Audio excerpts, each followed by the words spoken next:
ఇప్పుడు మీరు చూసిన వీడియో రామ్ చరణ్ గారి మొదటి అమ్మాయి క్లింకారా పుట్టినప్పుడు జరిగిన సెలబ్రేషన్స్ వీడియో.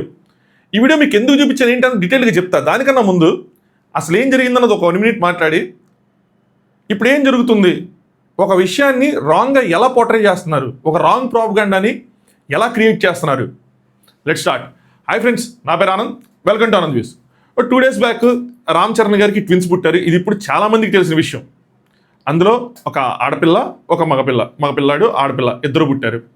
అయితే దాని తర్వాత జరిగిన ఒక పరిణామం ఏదైతే ఉందో దానివల్ల ఇది సామాన్యులకు కూడా ఇప్పుడు రామ్ చరణ్ గారికి పిల్లలు పుట్టారు, ఒక ఇష్యూ అయింది అన్న విధంగా వెళ్ళిపోయింది. అదేంటి అంటే రామ్ చరణ్ గారు తన మొదటి అమ్మాయి క్లింకారాన్ని తీసుకొని కారులోంచి దిగి హాస్పిటల్కి వెళ్ళేటప్పుడు తన అభిమానులు తన చుట్టుముట్టి చేసిన హడావుడి, దీని మీద చాలామంది రియాక్ట్ అయ్యారు. పోలీసులు లాఠీ చార్జ్ చేసి ఇలాంటి వాళ్ళు కొట్టిన తప్పు లేదన్న రేంజ్లో రియాక్ట్ అయ్యారు. అస్సలు తప్పు కాదు.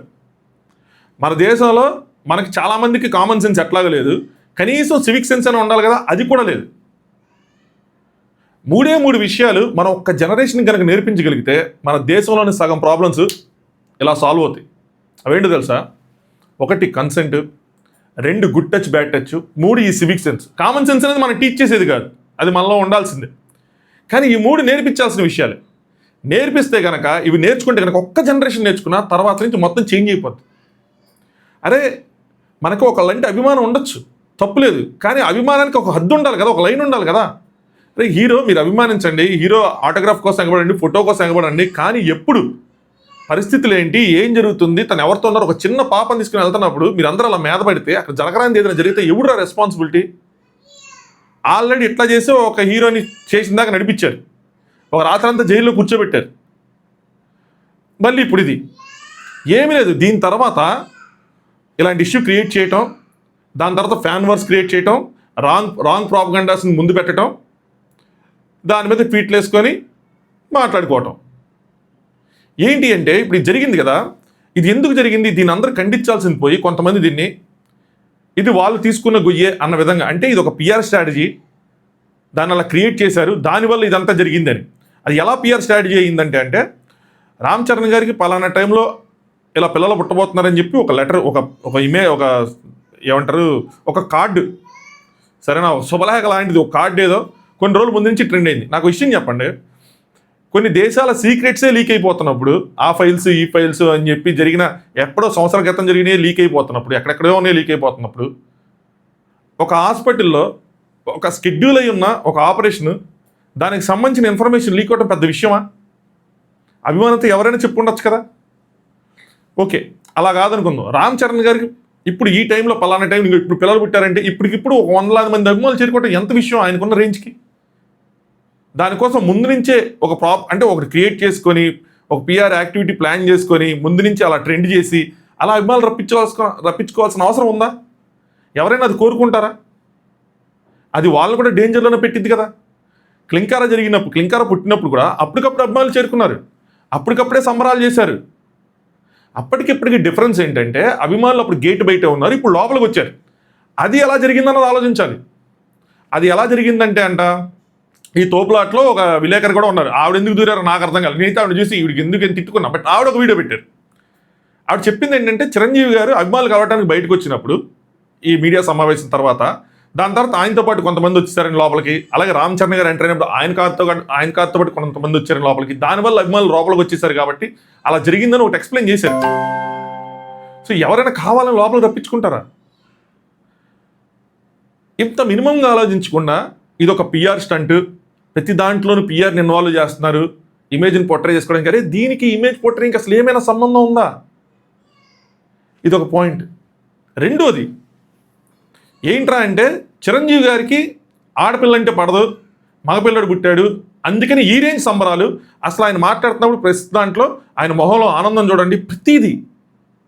కొంతమంది దీని మీద చేసినప్పుడు ఇది వాళ్ళు కూడా దీన్ని ఒక రాంగ్ ప్రాపగండాగా, అంటే చాలా మెచ్యూర్ పీపుల్ కూడా వీడియోలు చేసినప్పుడు దీని మీద ఆ మెచ్యూరిటీ ఏమైపోయిందో నాకు అర్థం కాల. చిరంజీవి గారు క్లింకారా పుట్టినప్పుడు కూడా ఇంతే ఆనందంగా ప్రెస్ మీట్ పెట్టి అడ్రస్ చేశారు, అప్పుడు కూడా ప్రెస్ మీట్ పెట్టారు. పుట్టింది చాలా మంచి ఘడియలని కూడా అంటున్నారు పెద్దలు. అది ఇంకా చెప్పలేము, రాత్రి చూశాను కానీ ఆ పోలికలు అవి చెప్పలేవు. 2 years అయ్యింది, 10 years అవ్వలేదు.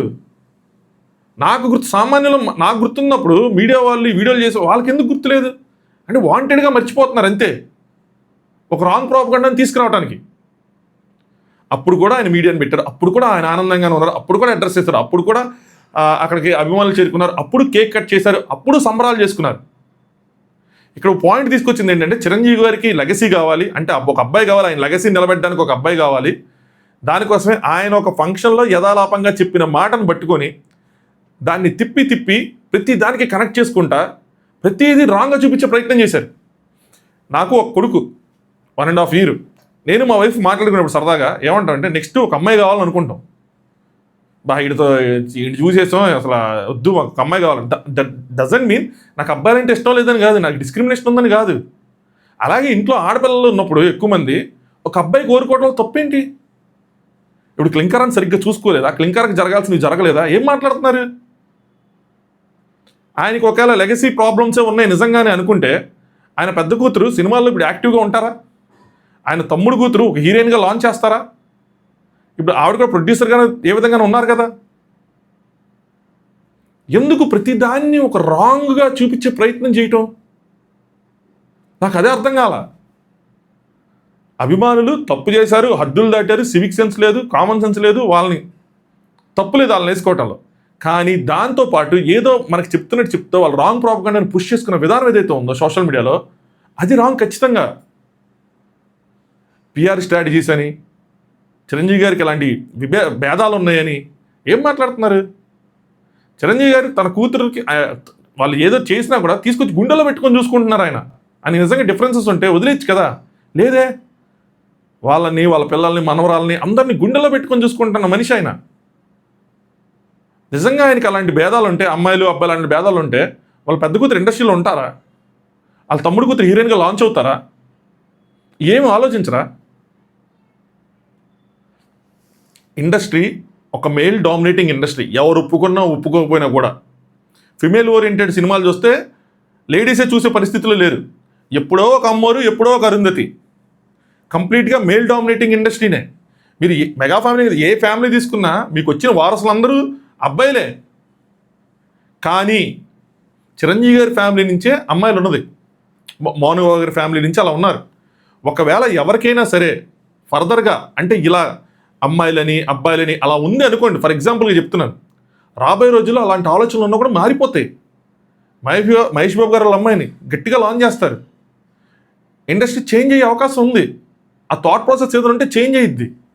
మన ఏదైనా పాజిటివిటీ చూసుకొని, ఇంతకుముందు అసలు లేడీస్ ఫ్యామిలీస్ నుంచి లేడీసే వచ్చేవాళ్ళు కాదు, ఇప్పుడు కనీసం ఏదో ఒక ఫీల్డ్లో వస్తున్నారు.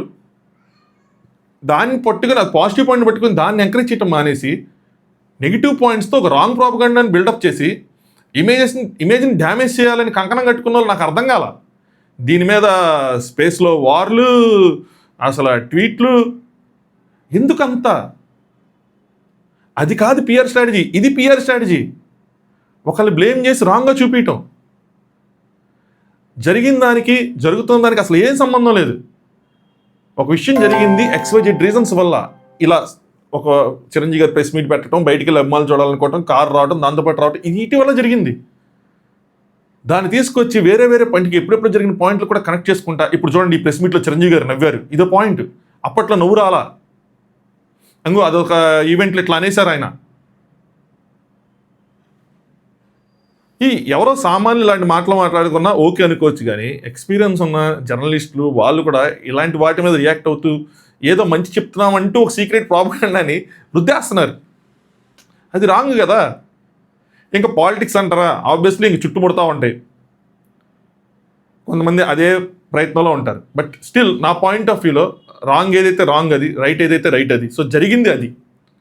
అక్కడ అభిమానులు లోపల రావడానికి కారణాలు అవి. నిజంగా ఆయన ఫ్యామిలీలో అంత డిస్క్రిమినేట్ చూసేంత సినిమా అయితే నాకు కనిపించలే. క్లింకర్ అని ఎంత బాగా చూసుకున్నారో అప్పుడు ఆ వీడియోలు అవి ఫాలో అయ్యే వాళ్ళు ఎవరైనా ఉంటే వాళ్ళందరికీ కనిపిస్తుంది. లేదు మేము కళ్ళు మూసుకుంటాం మాకు కనిపించదు అన్న వాళ్ళకి కనిపించదు, అంతే, సింపుల్. సో ఎవరైతే ఇలాంటి రాంగ్ ప్రాపగండాలు చేస్తున్నారో యూజ్లెస్. నిజమైన అభిమానులకి వాళ్ళకి క్లియర్ తెలుస్తుంది ఏం జరుగుతుంది, ఏం జరగదు, ఏంటి అని చెప్పి వాళ్ళంతా గమనిస్తూనే ఉంటారు.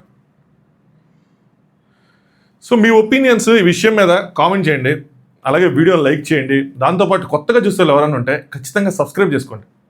Thanks for watching Anand views.